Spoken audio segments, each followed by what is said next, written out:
Азия оюндарынын 12-нчи күнү уланып, күрөш боюнча мелдештер башталды. Алгач келем үстүнө грек-рим күрөшү боюнча 60, 67, 77 жана 87 салмак арасында мелдештер уланып, кыргыз балбандар үчүн жемиштүү болду. Азиатские игры, друзья, вот он, Джоламан Шаршембеков, двукратный чемпион мира.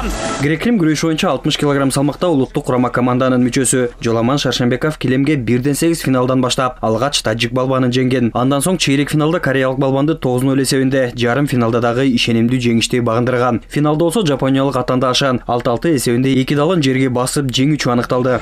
Билебиз, бул беттеште дагы ошондой көрүнүштүү кайталанышын каалайбыз. О, керемет! Басыш керек ушул жерден. Тушеге басууга мүмкүнчүлүк бар жана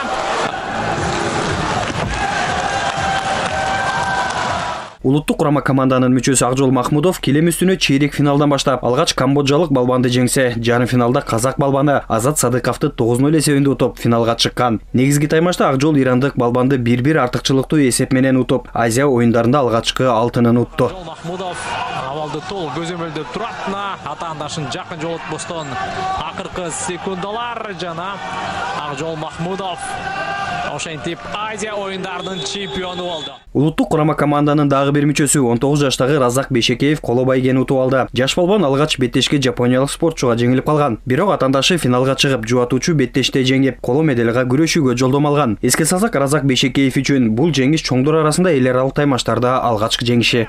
Бош керек, акыркы 5 секунда.